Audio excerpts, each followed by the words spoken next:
TPC 222 with Special Agent Bruce Sackman, author of Behind the Murder Curtain, which, so when we first talked, I hadn't read it.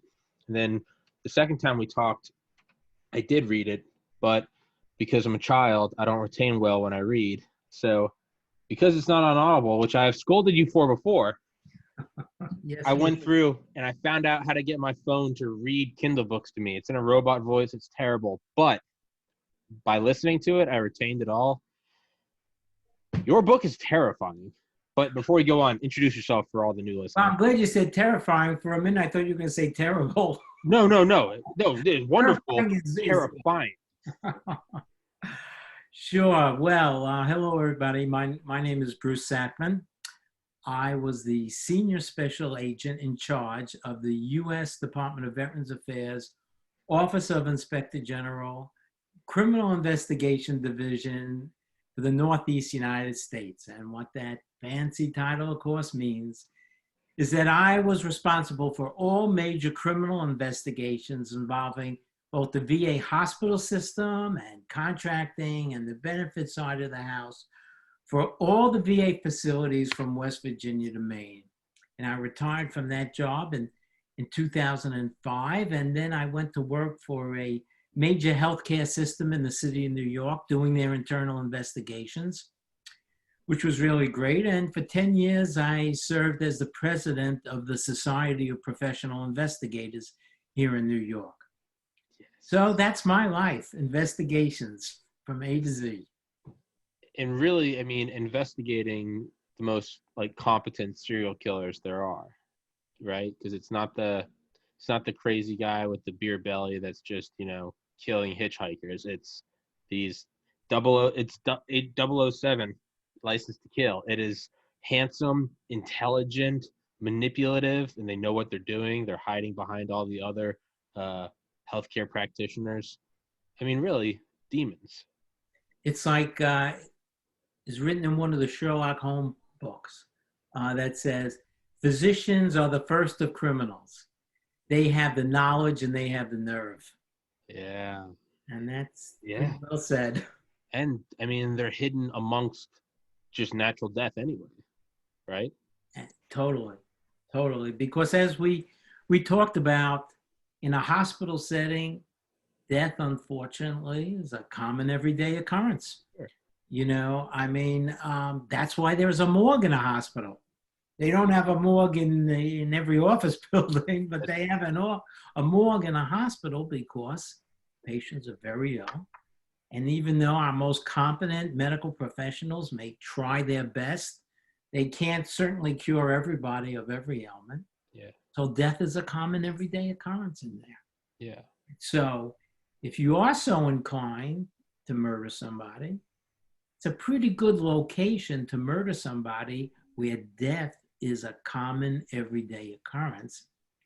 And that's why, unfortunately, we've seen these medical serial killers, for the most part, commit their murders in hospital settings, particularly in the ICU, in the intensive care unit, because that's where people are most sick. Mm-hmm. And that's where death occurs, more often than not. So it's, it's the perfect location to commit a murder if you're so inclined to do so. Yes. And it's like you kept saying, Dr. Schwango. Am I saying his name correct? Well, I've heard it pronounced so many ways that that way is as good as any. We'll go with Schwango. Dr. Schwango is, like a manipulative partner. You keep bringing it up in your book that every time he gets caught, he's disgusted that these accusations come up again. I came out here to Africa out of the kindness of my heart.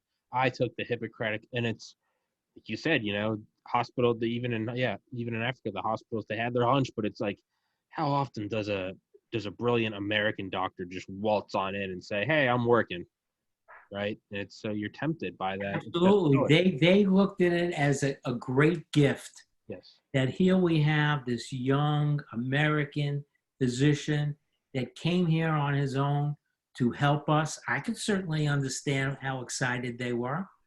They had a shortage of physicians. They didn't have much in the way of modern medicine available to them. So to have somebody like Dr. Swango volunteer, I mean, they were excited to have him. Yeah. But they certainly weren't stupid, No. because they too realized in a short order that something was wrong. Something was wrong with this physician. He was not actually curing people, he was actually harming people. Yes. So even in Zimbabwe, and don't think of Zimbabwe like you're looking at some old Tarzan movie or something. No. I mean, it was a pretty modern facility. Yeah, Namibia. And, people are very well educated there. But, they don't have the same resources as you would in a big hospital in America. But they were very well trained and competent. And they realized in short order that there was something wrong with this guy. Yeah. And I mean, how eerie. The farmer who is having his ankle amputated and wakes up to Swango injecting something and then waves goodbye, and he manages to tell the nurse what happened, and they find the needle or the cover of the needle under the bed, right? It's almost an identical story what happened in the U.S. As a matter of fact, when I make presentations, I have this videotape, and you see a patient in Ohio say, I got a visit by Dr. Swango. He injected me with something and waved bye-bye, and then I passed out. Luckily, she survived. The next video is the exact same story, but in Zimbabwe, where a resident of Zimbabwe says, Dr. Swango came in my room, injected me with something, and waved bye-bye. Very eerie, but very, very true. Very true. So initially in Zimbabwe, they actually tried to remove him, tried to prosecute him, and he got a hold of a local attorney there, a very well-respected local attorney who successfully defended him. So no charges at that time were actually brought against Swango. Then he was able to leave and return to the U.S. And it's so eerie about. I love the volunteer, or not volunteers, the firefighters. I love how they turn into Sherlock Holmes. I just have this imagery in my head of they all eat the donuts and they get sick, so they leave out the pitcher of iced tea. Oh, the EMTs. Yeah, EMT. Sorry, yes. And Yes, when I was 17, I got busted by the cops for drinking beer with my friend Joe, and who's been on this podcast before. Shout out Joe. But that was 13, 14 years ago. But I remember I had to do my volunteer. I had to do my community service at a firehouse. So in my mind, I had this entire thing playing out, down to the bunks and where they're sleeping. But yeah, they all leave and they leave the pitcher. And then they come back and they take the pitcher to an independent lab. And sure enough, there's arsenic in it? Yes. And you know what? EMTs, these were bright guys. Yeah. I mean, these are very bright guys. They do God's work. Yes. As EMTs. And but that, of course, didn't mean anything to Swango, because everybody to him was a potential target, whether it be a coworker, a loved one, a landlady. He really didn't care. Anybody and everybody was a potential target to him. But to their credit, they realized what has happened, and they ran the test. They notified the police. The police did a really excellent investigation. They went to his home. They found all kinds of poisons. Well, he claimed he had an ant problem, and actually showed an ant. You see, here's an example of my ant problem. But then they discovered that ant actually came from a different part of the United States, and that ant doesn't walk around his community, okay? So they realized how full of crap he was, and then he went to trial, and he waived the jury because he thought he could was so much smarter than the average juror that he needed to just speak directly to a judge. And he spoke to a judge, and the judge realized right away how dangerous this guy was. Yeah. He sentenced him to prison. He sentenced him to prison for poisoning his coworkers. And we hoped maybe that would be the end of Swango, but as you know, just the beginning. Just the beginning. He really is someone that it's like you had better kill them or they're going to rise their head. And well, now he's he's essentially dead. Because I didn't know this until you said towards the end of the bit about Swango was he's an ADX Florence Supermax, which just as a random thing that I'm interested in, that is something that I got really into like 5 years ago, was that because the warden calls it the clean version of hell. It is the most maximum secure prison in the world, arguably over Guantanamo. Oh, yeah. I Yeah. mean, that's where we put the worst terrorists, the worst of everybody Yep. goes in there. Yep. And nobody gets out No. ever. And eventually, many of them actually go crazy in that environment. It's Yeah. If you ever read or watch a documentary about it, the 9/11 mastermind is in there. Yeah. Hansen, the most FBI. recent, FBI or mole for the KGB. There's a lot in there, but it's ADX Florence is middle. It's terrifying. But I was happy to find out he's, because as you were saying in your book, it's like he got sentenced, and then the judge, you said the first time you'd ever heard it and the last time you'd ever heard it, the judge said, and he's like three consecutive life sentences without parole, and in the eventual, or in the probability that the Congress changes the U.S. code and you are somehow eligible for parole, bail. Good Lord, I'm having a stroke. You are preemptively excluded from that. I mean, that was incredible. Brilliant. That was incredible. And this was an old-time judge, been around a long time. Mm-hmm. And you couldn't pull any. He's seen it all, heard it all. Although this may have even been a first for him. Yeah. It was incredible. And I'll tell you something. I'll never forget that day of the sentencing, because the families were there. The families of the victims, And Swango got up and he stood at attention like a Marine. Mm-hmm. And he showed no emotion whatsoever. And he explained to the judge that he used a paralytic to murder these people. And, said right up front exactly what he did. And I was sitting there at the sentencing with the Inspector General of the VA. He flew up from Washington, D.C. to actually witness this himself. And Swango's defense attorney was putting his arm around Swango like he was a poor victim of something.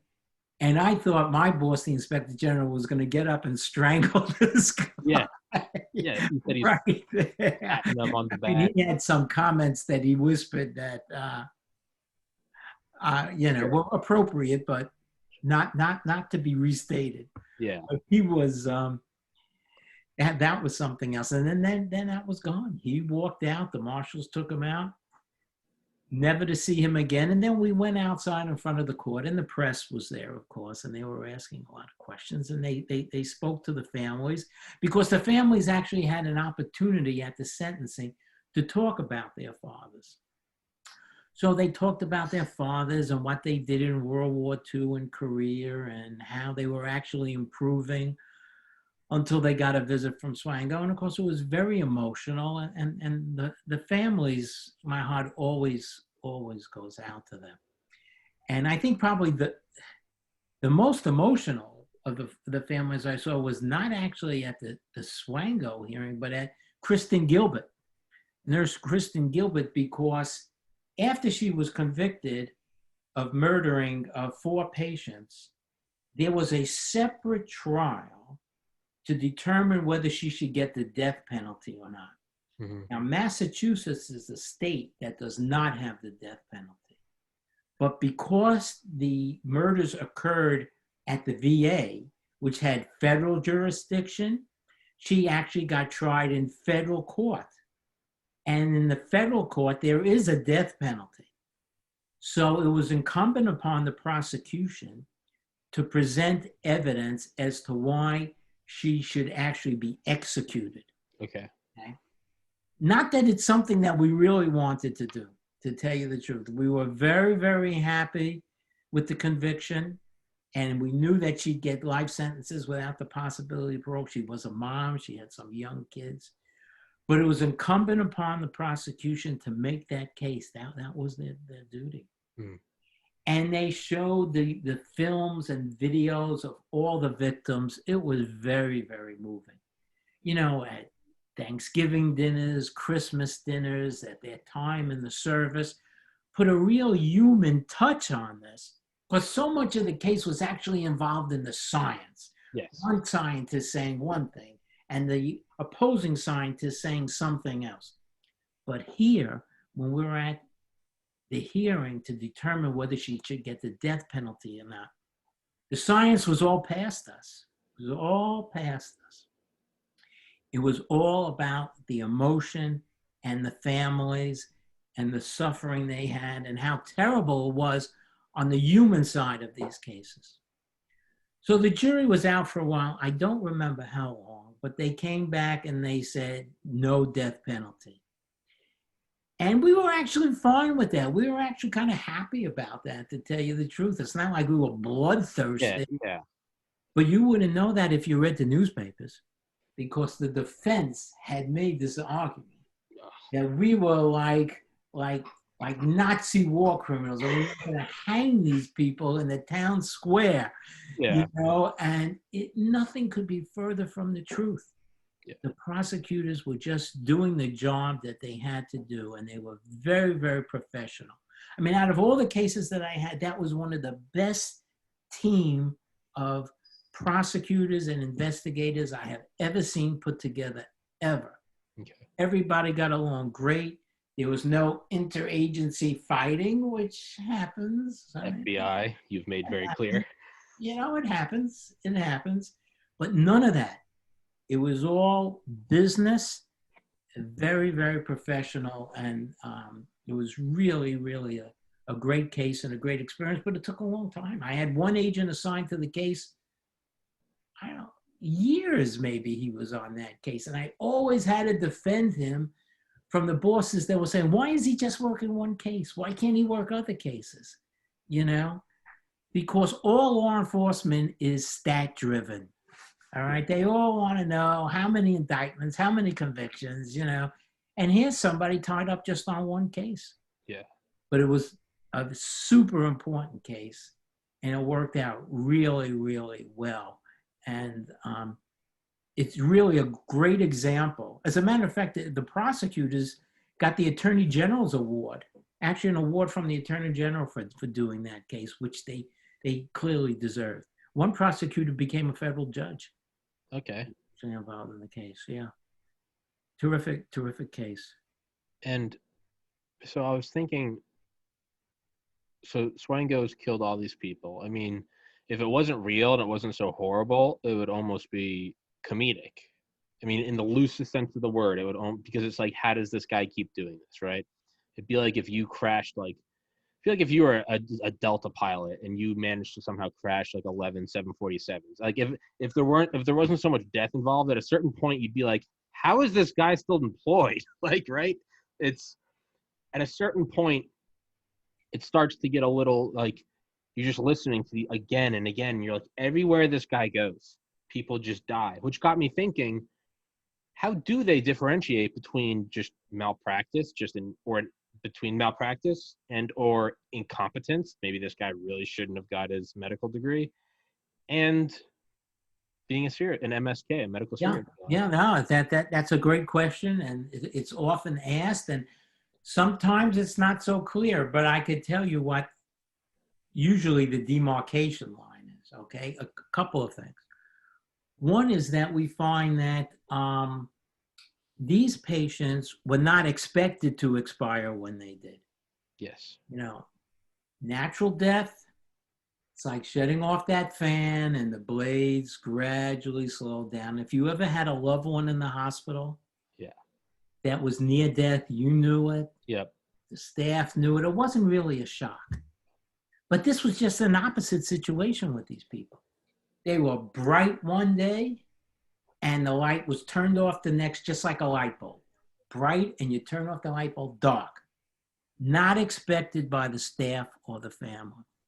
Also, sometimes we notice that these people will start to look in the medical charts of patients that are not their own, that are other patients on the ward that are not their own. And we wonder why they're looking at these people. I mean, what's their reason? They may say they were covering for them, other people, and maybe they were, or maybe they weren't.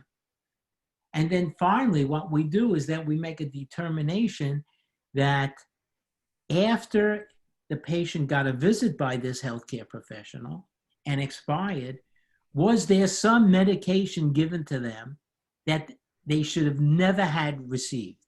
Okay. So if the toxicology, if an autopsy shows that the death is consistent with something like epinephrine poisoning, and there was no medical reason for them to have epinephrine, that's the key. Now, recently in West Virginia, it's not in the book, but it's a very recent case, the VA hospital in West Virginia, there was a nurse's aide who was convicted, she actually pled guilty, of killing 7 patients with insulin.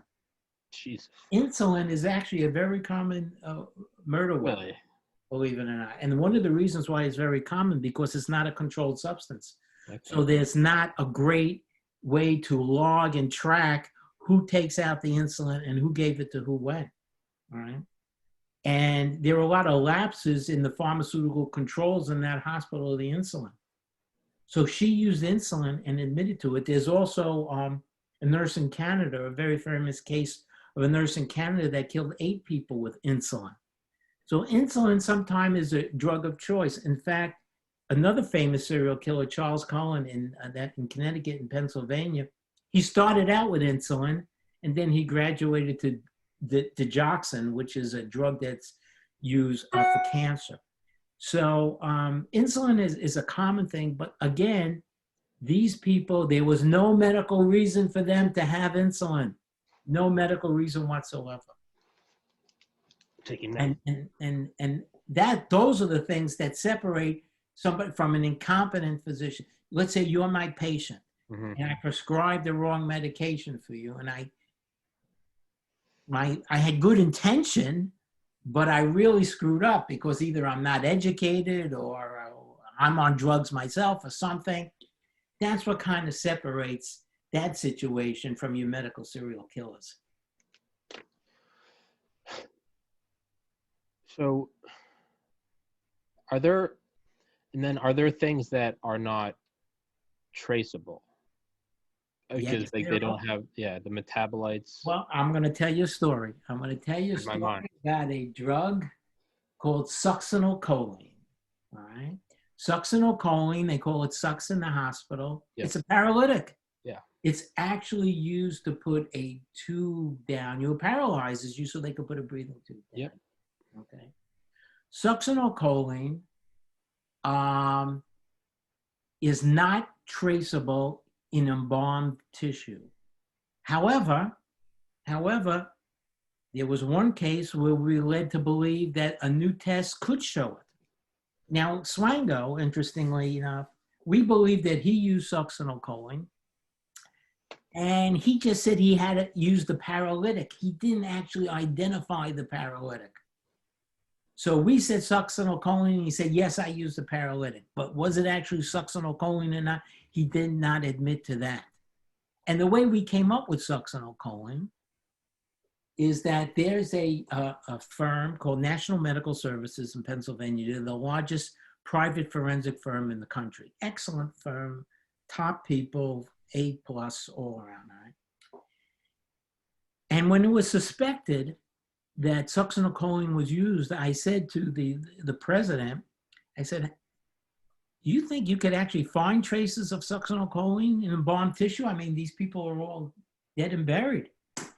And he said, yes, there's a new machine. It's called the High Performance Liquid Chromatography Tandem Mass Spectrometer. Holy shit. Of course. How did I forget? He said, look, Bruce, you know what? It's very scientific. You couldn't understand. You wouldn't understand. Maybe you shouldn't understand. But trust me, it's going to work. Yeah. So for the Swango case, we used that. And Swango said, yes, I used a paralytic. Yes. Not succinylcholine, but a paralytic. Then we have another case in the book, the case of Richard Williams, the only alleged serial killer in the book. And I say alleged because he has never been convicted. This is what happened. Every time Nurse Williams was on duty, you know the story, the death rate went up. He took time off, the death rate went down. In fact, the director of the facility said, well, you know what, let's assign another nurse to work with Richard Williams and watch him. And when the other nurse was working with Richard Williams, the death rate went down. But when that other nurse had to take a day off, a few days off or something, the death rate went up. So what was the murder weapon? Well, this case actually even predates Swango, and the FBI, to their credit, tried their best to find out what the drug of choice was for him. Couldn't do it. They had this excellent toxicologist agent. His name is Brian Donnelly, just tops. Super guy, super toxicologist, you know, PhDs and everything you'd ever want. Couldn't find it out. Michael Bonham did the autopsy. Couldn't find the cause of death. Couldn't find the cause of death. So after Swango, I met again with the Inspector General and I said, look, you know what? We have this new machine now, this high performance liquid, you know the name, all right? Could we try it? Let's try it. Look, we've had success in 2 cases now. We had success with Swango and we had success with Gilbert. Let's see what we can do.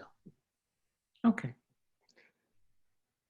We bring up our forensic nurses, these wonderful, wonderful, wonderful nurses that are trained in both forensic science and nursing. In the book, Michael Bonham referred to them as Bruce's angels. Yep. They came up to New York, they sat down and they looked at the cases and they said, you know what? We actually think we know what happened here, all right? We think what happened here is there was an injection of a drug like a paralytic, like succinylcholine, that actually caused the heart to stop, but the wires, you might say, attached to the heart are still hot. So like the pump is broken, but the wires are still hot. And that's what killed him. But we don't know exactly what drug it means. It could be succinylcholine. So we got the tissues that had been collected and we brought them to the National Medical Services and they said, they put it in their magic machine and it came out and said, succinylcholine. Hallelujah.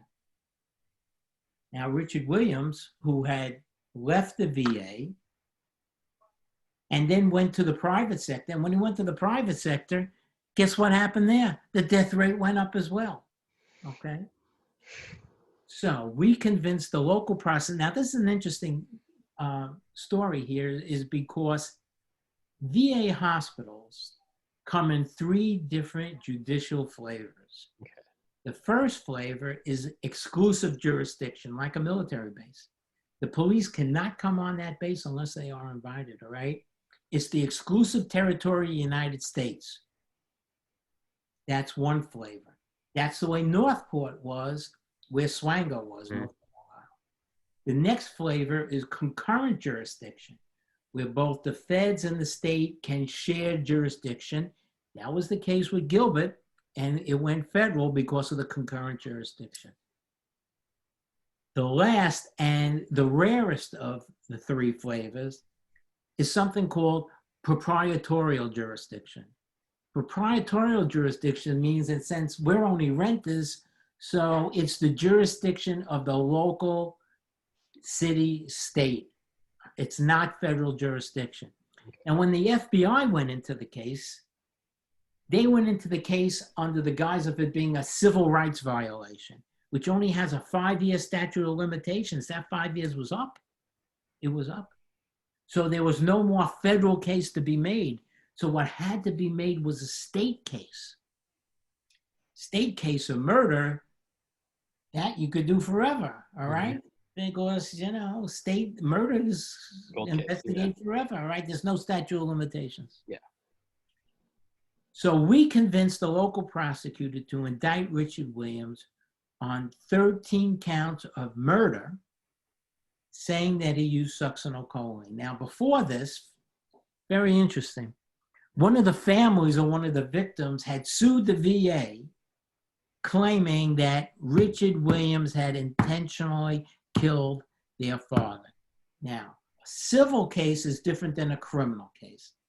A civil case is for money damages only, no jail, money damages only. And you have to prove what they call a preponderance of evidence, which is like 51% of the evidence. So if you could show that 51% of the evidence is on your side, you win the case. Okay. And they won.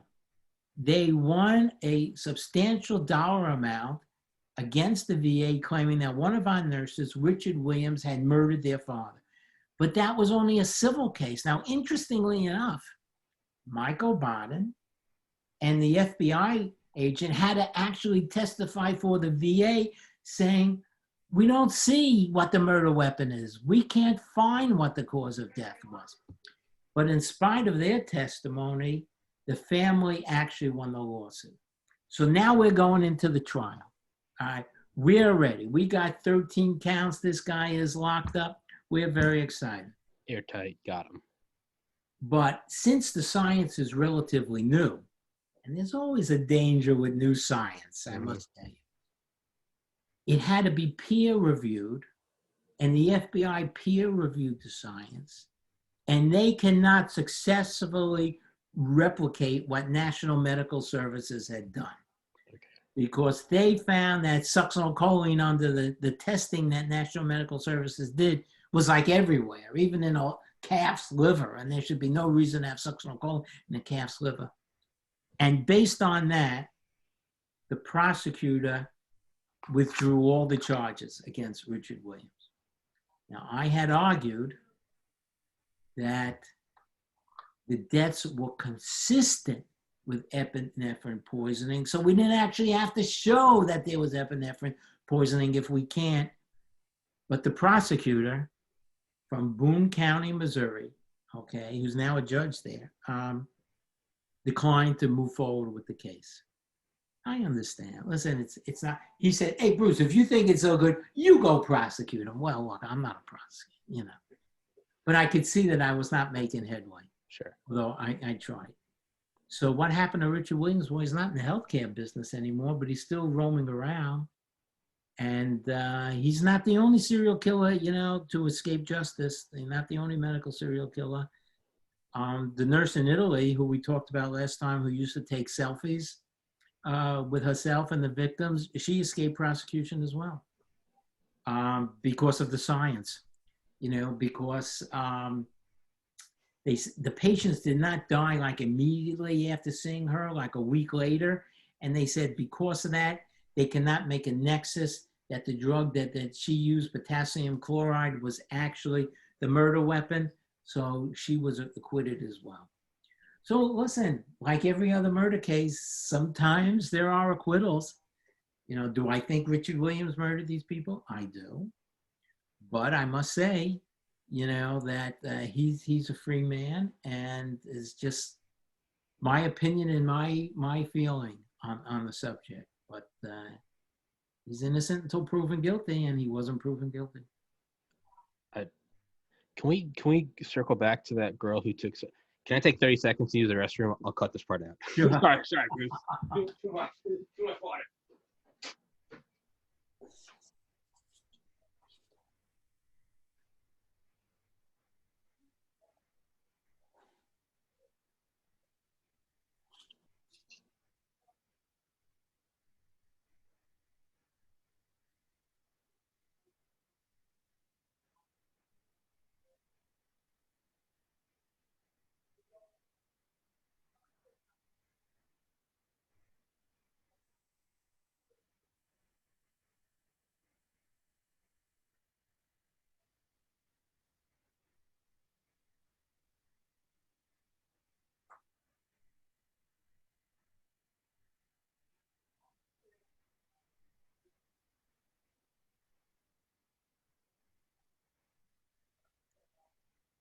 Oh.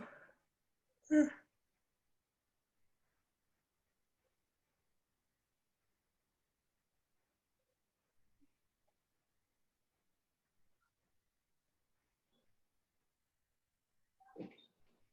I'm back.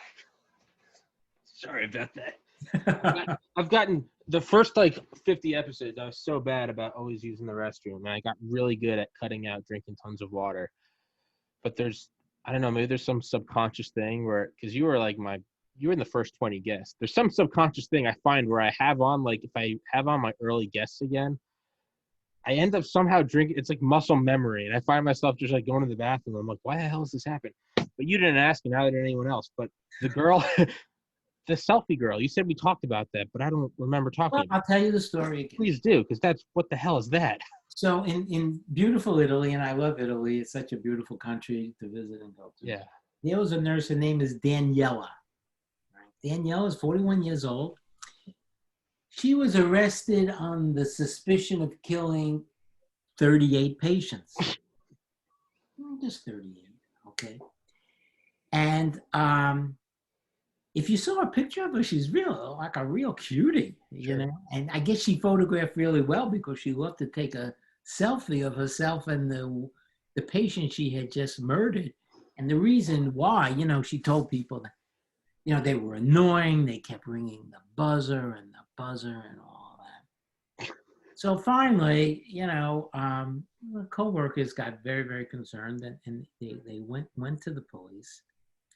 And she was cool, calm, denying everything. In fact, when the cops went to her house, she was there with her boyfriend. And the cops go in the house and they say, you're under arrest for the murder of 38 patients. And the boyfriend says, what? What? I'm living with this guy. She's under the murder for 38 patients. And she says, oh, be quiet, Giuseppe. This is all just a big misunderstanding. Yeah. Nothing is going to happen. So she gets tried. And I think she's actually convicted, but it's overturned because she used potassium chloride. Now, potassium chloride is what they use when they give you the lethal injection. Mm-hmm. When you get a lethal injection, you don't die a week later. So the defense was, if she was killing these people, it wouldn't have taken them days to expire. Yeah.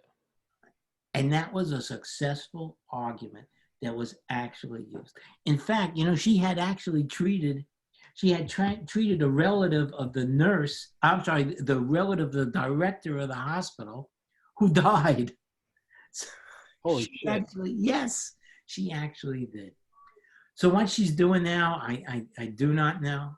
I do not know. But look, these cases, in fairness to everybody, are extraordinarily difficult to make. Yeah. Extraordinarily difficult to make. But many of them have been made. Unfortunately, not until many, many people have died. One of the worst ones in the United States is that Nurse Cohen that I had mentioned, not at the VA. But very, very troubled guy, tried to kill himself on numerous occasions.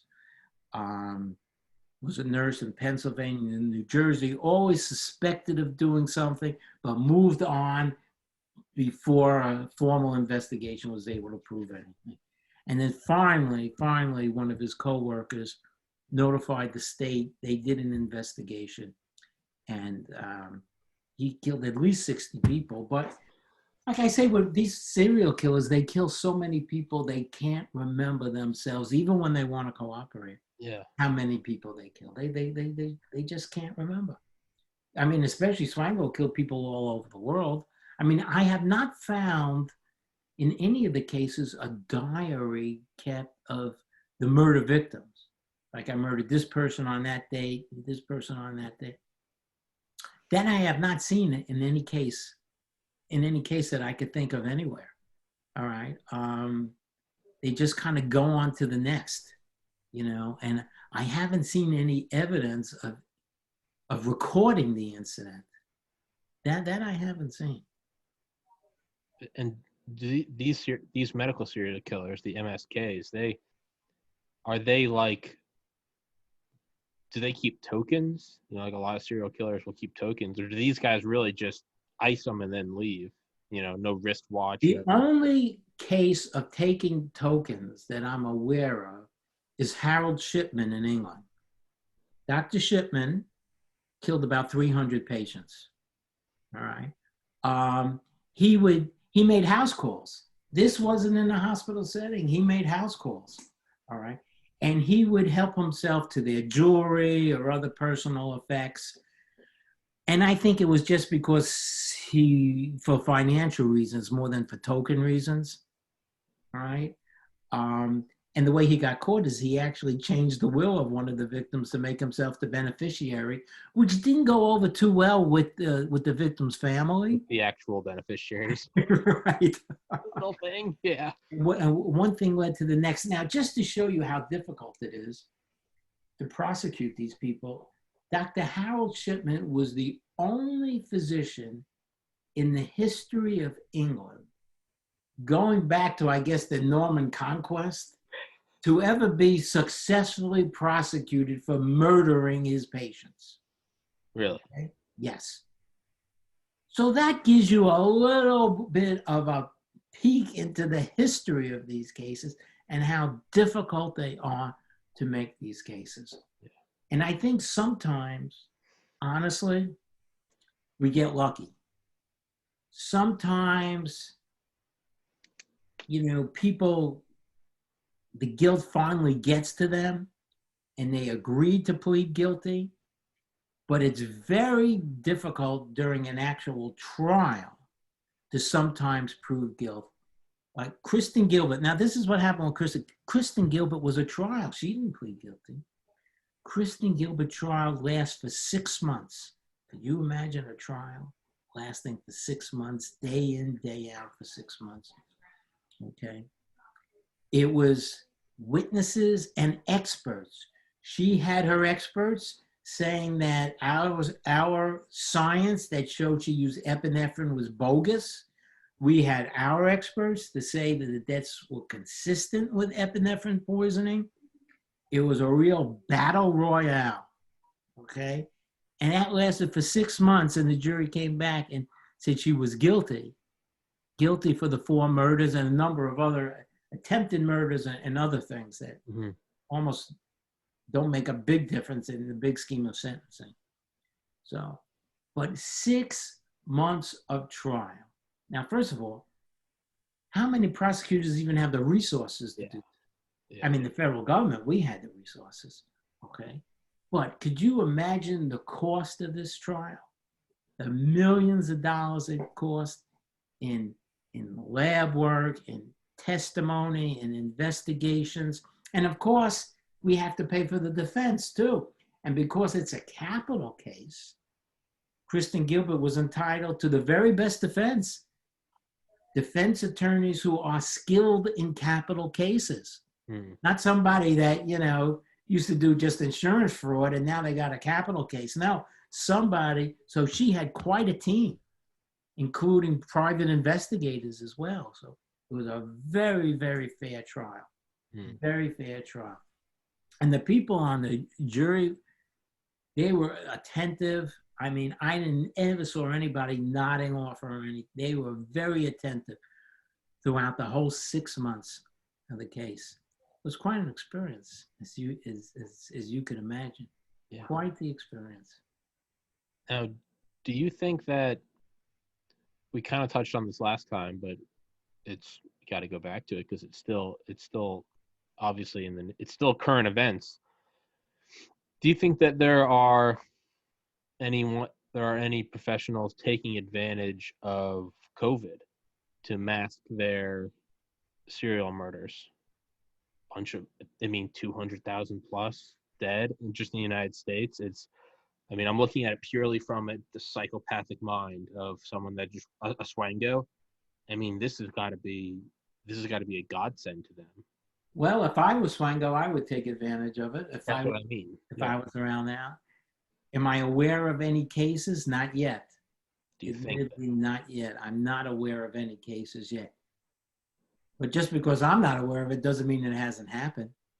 But it would be an opportunity for somebody like that, because if we're in a new area, we don't really know what the right treatment is. We're not sure what the right medications are. So there's a lot of leeway we have to give physicians, particularly early on when this thing first hit. So it would afford me, if I was a killer, an opportunity to take people out and just write it off as a COVID-19 death. And nobody's going to even challenge it because people are dying all over the place.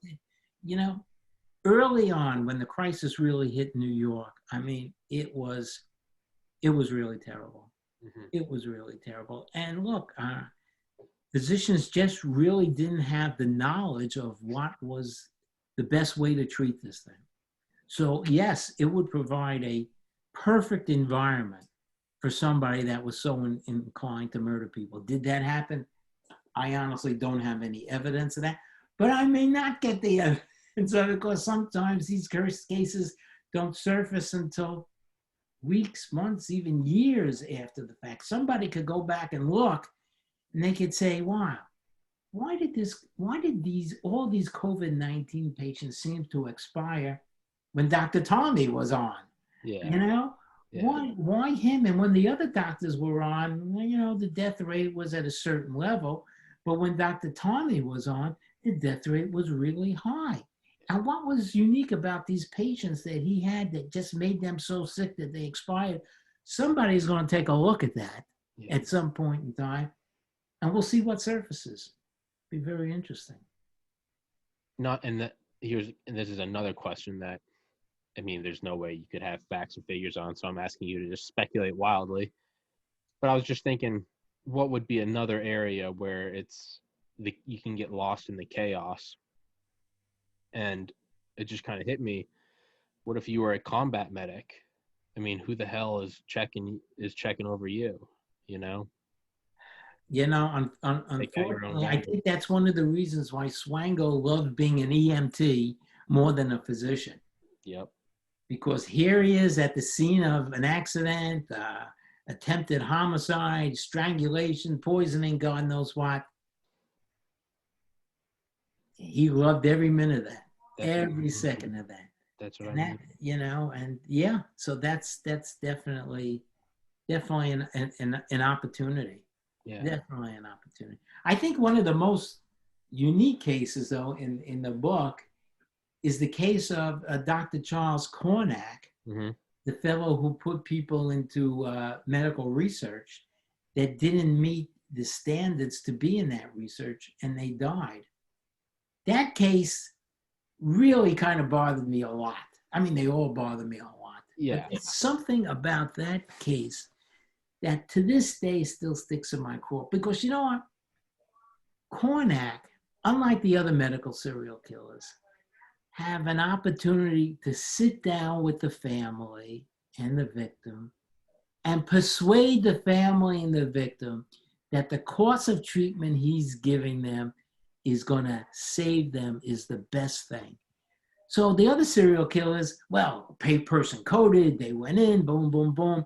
And then like Swango, we used to like to talk to families after the murder. What made this so unique, and it's the first and only that I'm aware of homicide conviction in connection with medical research. I mean, there's a lot of fraud convictions, but the first homicide conviction in medical research is that he would sit down with your family and say, you know, Tommy has this prostate cancer and we've tried everything, but you know, there's a new drug. There's a new drug. And if he agrees to go on this trial, you know what? This might save him. He might be able to stay with the family for more years, you know, go to his sister's wedding, you know, attend his child's confirmation, whatever. So naturally, you're going to say, sign me up if there's nothing else. Now I'm coming around and I'm wearing a VA lab coat that says Dr. Charles Cullen, but I'm not even a doctor. I'm not even a doctor, but the VA allowed him to wear Dr. Charles Cullen, all right? He had been a doctor or licensed as a physician and then lost his license for fraud, all right? But we hired him not as a doctor, but as a research associate, but we allowed him to walk around with this name tag that said Dr. Charles Cullen. So I'm sitting down and I got this prostate cancer and everybody tells me, oh, I'm a real goner here. And then Charles Cullen comes around and he says, no, we've got this great new study. Now, in order to be in any of these studies that are all paid for by the pharmaceutical companies, a patient has to meet what they say is the inclusion-exclusion criteria, which means you have to have the right disease, the right blood work, the right EKGs. I mean, you got to have all the criteria that the pharmaceutical company wants in order for you to go into this study. Yeah. It's not easy finding patients, particularly in Albany and New York, that have all of this. Yeah. It's not so easy. Now, I'm Charles Cohen. My career, my future is based on how many patients I could bring into these pharmaceutical studies, because the amount of money we get reimbursed is based on the number of people. Yep. If we don't have at least 10 patients, we can't do the study. We lose $1 million. If we have between 10 and 25 patients, we make X amount more money. So there's a great financial incentive to get patients. So shit, I can't find patients here in Albany. I know what I'll do. See this guy, Tommy?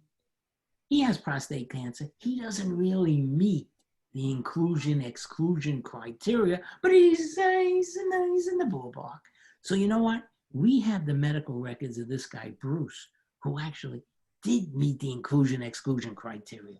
So I'll take his medical records, put Tommy's name on it, put it into the file, and then when the insurance company comes around, they'll say, hey, look, he's got all the right inclusion criteria. He could be in the study. Now, could you imagine that? See, my serial killers, they don't go through all this paperwork. Oh, that's acceptable. They didn't go through all this fraud. They just, boom, went out and did their thing. The thing. But this was so premeditated. He just sat around and thought about this and put these poor veterans into the study who did not meet the inclusion-exclusion criteria. And actually, some of them died. Right? So we did the investigation. And I can tell you this, the prosecutor on the case happened to be in the Army Reserves as a judge on the Court of Military Appeals. And the judge on the case happened to be a veteran who served 2 tours in Vietnam in a combat role. So you can imagine they were not too happy about this scenario. Yeah. Okay? They were not too happy about this. And Charles Cohen got indicted on, I can't even remember how many counts of everything under the sun. And then I remember when I finally met him, when I first went in there, I was like, I wanted to strangle this guy. I literally wanted to strangle him. And then I see this guy sitting there, and he's like a pathetic soul. Yeah. I mean, all of a sudden, in some strange way, I don't want to say I felt sorry for him. Well, let me just say I felt different. So all of a sudden, I didn't want to strangle him. All of a sudden, I said, look at this pathetic guy. He's never succeeded in anything in his life. Everything in his life is a lie. And this is what he did. And so he pled guilty. He pled guilty to a 1 count of homicide and a number of other counts, and got sentenced to, I forgot how long, a number of years in jail because he cooperated. All right. And the family sued, and I'm not sure exactly what happened. I don't actually think they won. I'm not sure what happened, but that particular case was so unique because here's a guy who convinced people to follow him so that he could put them in this study, and he didn't care whether they lived or died or not. That to me was particularly brutal. That's particularly brutal case. You're right. It's because it's got I've brought this point up before, is like Stalin killed something like on like the low end like 5 and the high end 10 times as many people as Hitler. But there's something that, despite being numerically worse, right, there's something that everyone is drawn to that's just like, what is it about the Nazis that was so, and it's because it was name, it was eugenics, it was you find them, you put them in trains, you put, you tattoo serial numbers on them, you keep records, and it's streamlined, and like the Germans, it's just like a streamlined machine. And that's kind of what makes it so eerie, is like you could kill 10 times as many people through starvation, but there's something about the um, industrialized, streamlined, just extermination that's so eerie. You're right. There's something about that the other guys, sure, pieces of shit. But you're right. They kind of go in, they do the thing, they get off because they call the family. But it's opportunity. This guy is more of like, this guy's more of a Nazi. It's planned out. Everything is drawn out. There's just, you're right. That's something exceptionally chilling about that guy. It really was. You know, another case also that we mentioned in the book is the case involving a physician in a VA hospital in the Northeast who intentionally gave an overdose of morphine to a patient because he thought the patient had lived long enough and it was time to go. And the nurses protested what he was doing. The staff protested what he was doing, but he says, I don't care. I'm with this guy is going, and I'm taking him out. And that's what the family wants. Well, the nurses went to the management and they said, this is not right.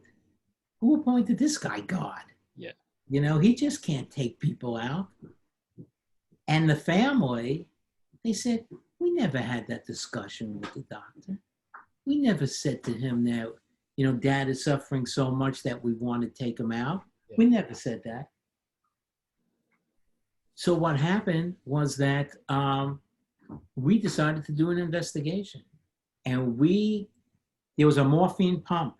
And we got the morphine pump and we sent it to the manufacturer, and we were able to determine exactly what happened, how he turned up the pump to allow too much morphine to come in and kill the patients.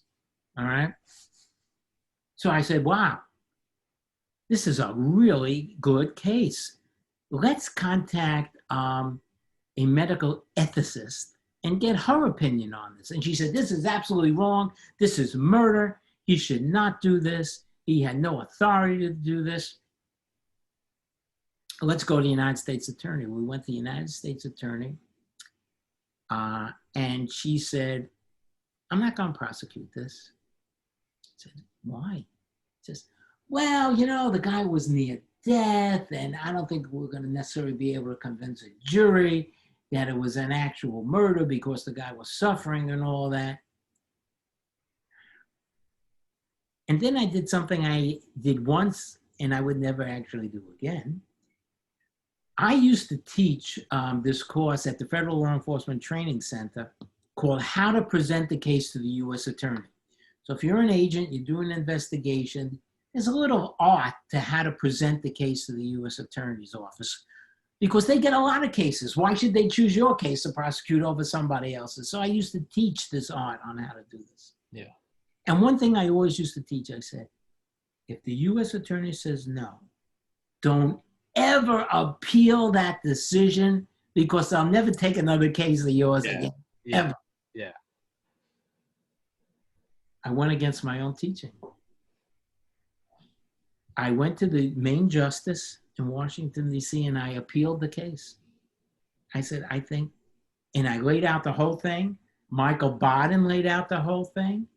And the FBI toxicologist who was with us, Brian Donnelly, he laid out the whole thing. And the Justice Department said, well, you know, Bruce, we see your argument, but we're not going to overturn the decision of the U.S. Attorney of that state. So the whole thing was like a colossal waste of time. Meanwhile, the family sued the VA and got a lot of money. Yeah. All right. So to argue that this is what the family wanted, they certainly had a strange way of showing it. All right. But that's one that bugged me too. That's one that bugged me too. You know, that was really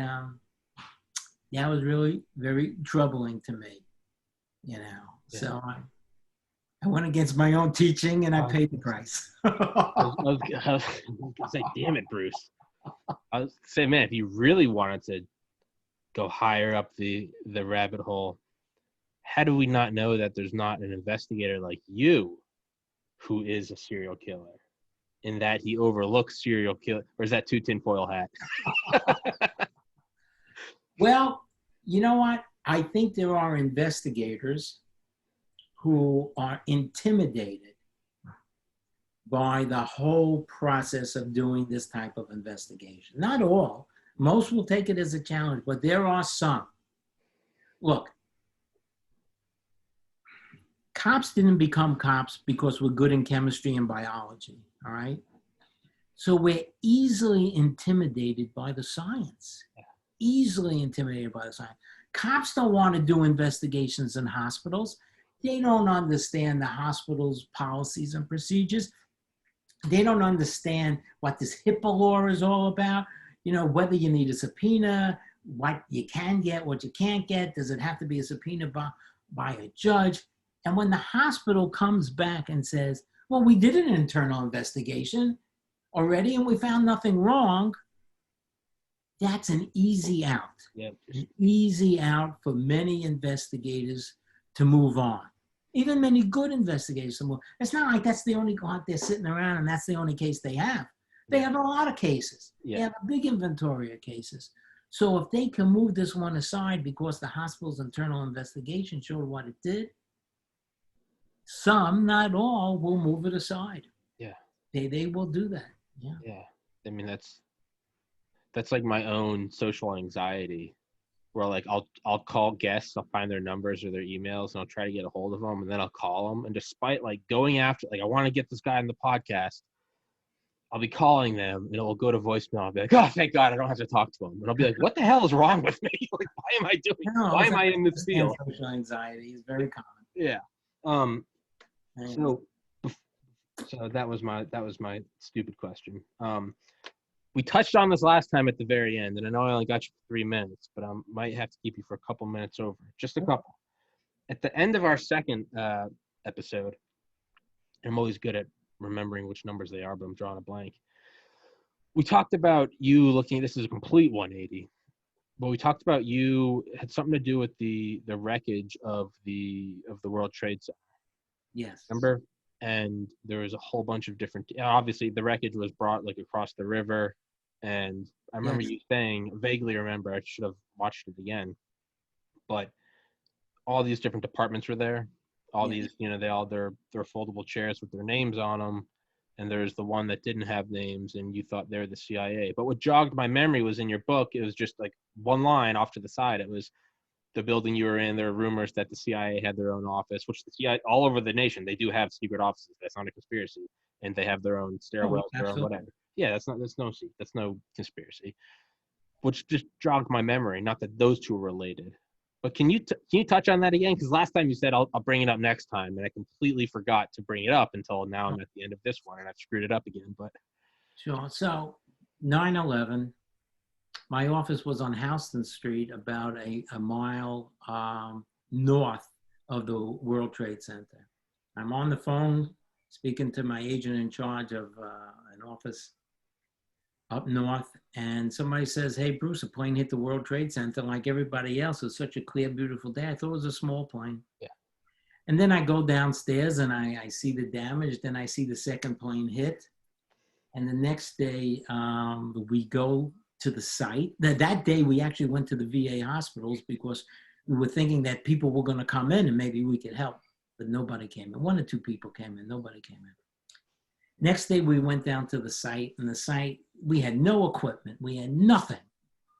And I don't even think we had masks. And the site was incredibly dangerous. Not the place for white-collar crime investigators, really. So we stayed for a while, but then I pulled everybody out. They weren't too happy about that, but years later, they're actually pretty happy about that. Yeah. But everybody wanted to do the right thing. So anyway, eventually we got assigned to the Staten Island landfill, a place called Freshkill, Staten Island. And that's where they brought all the debris from the World Trade Center up to this site in Staten Island on top of a hill. The sanitation department had an offices and buildings down. And then you took this road up, and that's where all the debris was. And there were fire trucks there that were crushed like pancakes, and vehicles, and it was something you never forget. Now, when we first went up there was like nothing up there. There was like an Army National Guard, like a MASH tent, and that was it. And gradually, a lot of equipment came in, and a lot of things came in. So we was assigned to go through the debris of Building 7, which had collapsed, which was the federal building. Inside that building were a number of federal agencies with all kinds of letters. Yep. Okay. And we would go through that debris, and I remember sometime I would actually find like tax returns, all kinds of strange things that you would find in there. Well, anyway, all the agencies that were there for the day, on the back of their chairs, they would write, what they were. We were the VAOIG, and there was the FBI, and a whole bunch of Secret Service was very big there, very big, I must say. And there's one group of people that had no names on the back of their chairs. So, one of my smart-ass agents goes over to them and says, hey, we're with the Inspector General of the VA. Who are you guys with? And they say, we can't tell you. Okay, guys, you can't tell us. Okay, here we are. I mean, okay, you can't tell us. So they all go out to lunch, and when they all go out to lunch, this wise-ass guy goes over with a marker, and he writes CIA on the back of every one of their chairs. Well, when they came back, boy, were they pissed. Boy, I said, I don't know. Look at me. You guys said you don't know. You can't tell us. So I don't know. I don't know who you are. Boy, were they pissed. All right. That was one of my 9/11. I tell you this, that place was an EPA disaster before they brought the debris up there. When I would work up there all day, I'd come back, I'd feel it in my chest for like a week.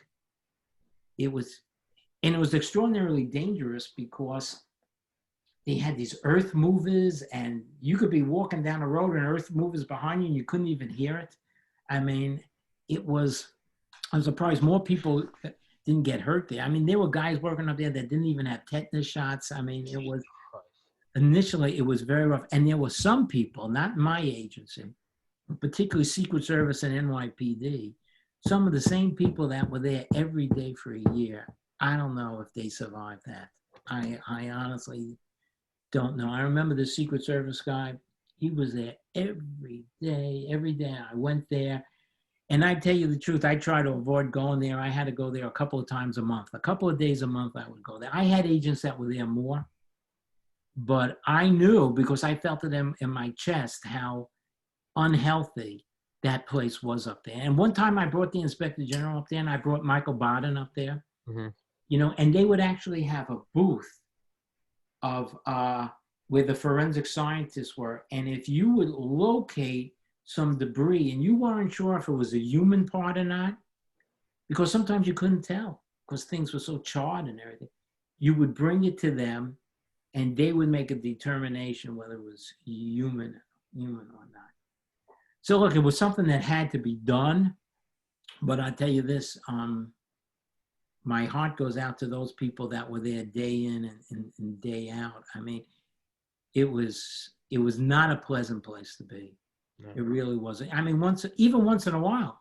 So now, it's funny now I go for my 9/11 physical because of the time I spent up there. And on the x-ray, they still see glass shards in my lungs from the time that I spent up there. I feel fine. But those people that were up there every day, I can't even imagine what the health problems they have. And you periodically, you see on the news, somebody died of this cancer, that cancer, it was just it just caught us by surprise. Just like COVID-19, we didn't know how to handle it.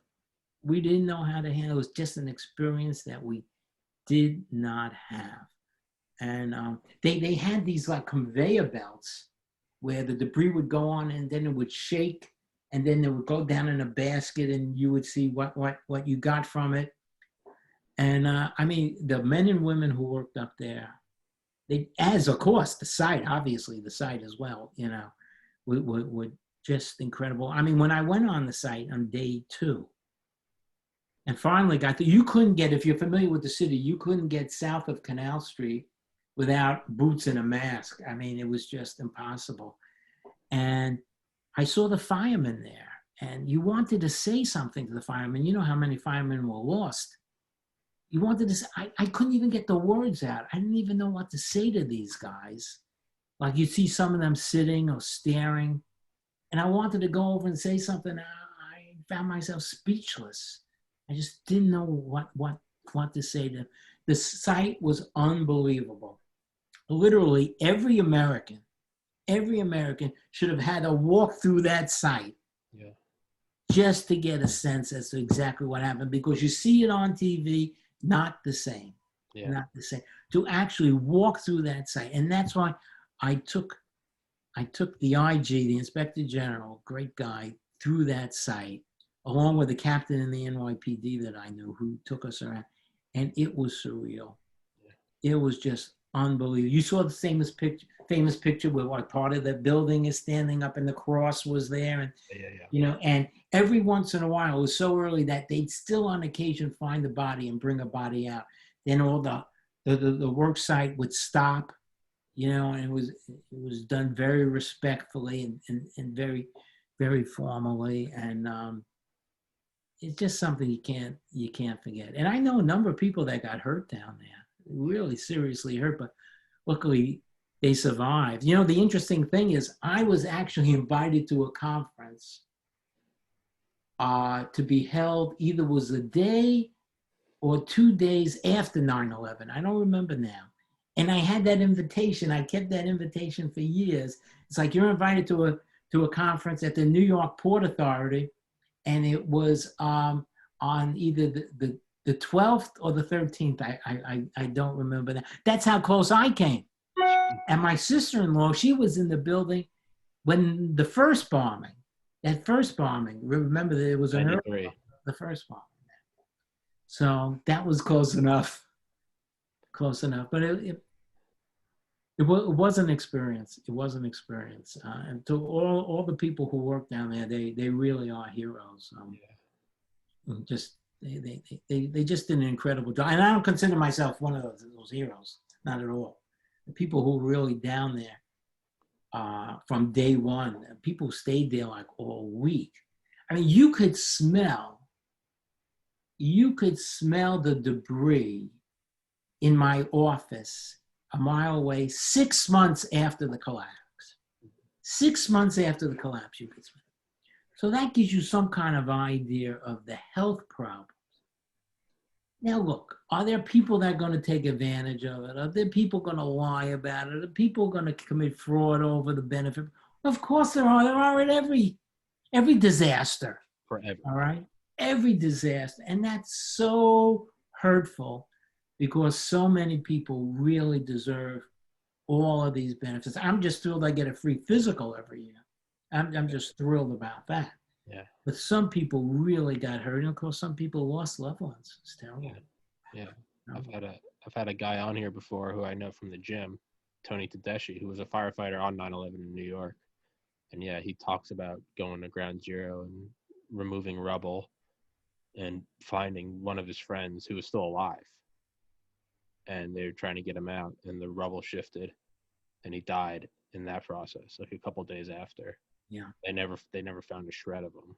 And it was because it's 2 110-story buildings. I mean, it's the amount of material in that is hard to wrap your head around.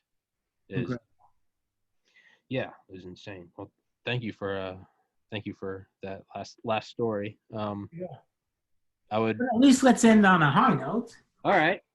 Which is, if you could see behind the murder curtain by special. And you know what? If you do buy it, I'd ask people just to post a little review on either Amazon or something about it, you know. And also, I have another book. Uh-oh. This book is The Art of Investigation. All right. This book I did with a professor from John Jay. It's a collection of stories by investigators all over the world. Okay. And maybe we could do another podcast. I would love. I was about to say. Because the stories in here are incredible. Called The Art of Investigation, and now I'm working on An Art of Investigation 2, a second book.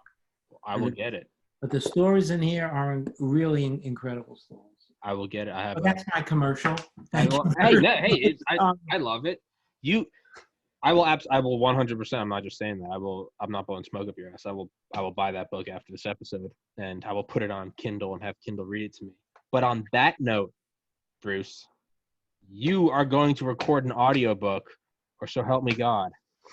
I will come up there and I will. I've had this conversation with my publisher a couple of times. Yeah. Well, I'm here and I can't get an affirmative response from him. I just can't get it. Well, we'll forget him. That's not an excuse. All right. You gotta push that aside. You got to do it. You just got to do. I will literally. You can call in on this podcast like we're doing right now, and I'll walk away so you don't have to worry about me being here, and you can just read your book for 7 hours, and we'll upload it because audiobooks are how you get to my generation, and it's also you have a great voice for it. Some people have terrible voices for it. Your voice is exactly what I thought it would be. It's perfect. And I'm not just saying this. I had a guy yesterday who I recommended your book to. He said, that's great. It's on Audible. I said, no, I'm trying to get it on. And he said, please have him put it on. And I said, I'll try, but I've tried before. Yeah, I'm trying. I'm hoping this year. Take the initiative, Bruce. It happens. No more excuses. I don't care what your publisher says. Then you know what? Then he's your ex-publisher. Let's get a new one and let's do it. All right. Yeah, I would love to do it, and I understand what you're saying because most of the people I know are into audiobooks. They're not into reading anymore. Yeah. It enables them to multitask. They can listen while they do something else. When you're holding a book, you can't really do anything else. That's why I put it on Kindles, because when I'm like studying up for a guest, I'm in the shower, I'm doing dishes, I'm going for my walk, I'm going to the gym, I'm going to get groceries, I'm editing another podcast and I'm listening to it. So really, that's why I do it, is so I can take in hours and hours of stuff, because I can't sit down and I can't focus on it. And you really need to. And I've had on multiple guests now, Jason Parisi and Justin Ball, who wrote a book about fusion. I had Juanita Broderick the other day, who was raped by Bill Clinton in 1978 and has a book. Joseph Tedai, a former special operations operator. Dale Comstock, former Delta Force. All of these are only on Kindle. And I keep telling them, like, I go out of my way to read them because I want these guests on. But I'm like, man, there are so many people who, is it on Audible? Oh, it's not on Audible. And it's gone. They're never going to look at it. It's just gone. Yeah. So it's for you. Well, at least they have the Tommy podcast to listen to. Well, don't bank on my podcast, because it is just me yelling at the screen with guests who are polite enough to come on. Don't push the ball in my court, Bruce. This is on you, all right? Don't make me. This is the third time I'm telling you. Don't make me. All right. Okay. This will be used in my court case. This is video record of me threatening a special agent. Okay. Bruce Sackman, I'll buy your book. I'll text you. Let's set up another one. Thank you so much for everything you've done. Thank you for being on my podcast. Thank you for your service to this country, for making this world a better place. Thank you, sir. You're very welcome. All best. All right, sir. God bless. Stay safe. Bye-bye.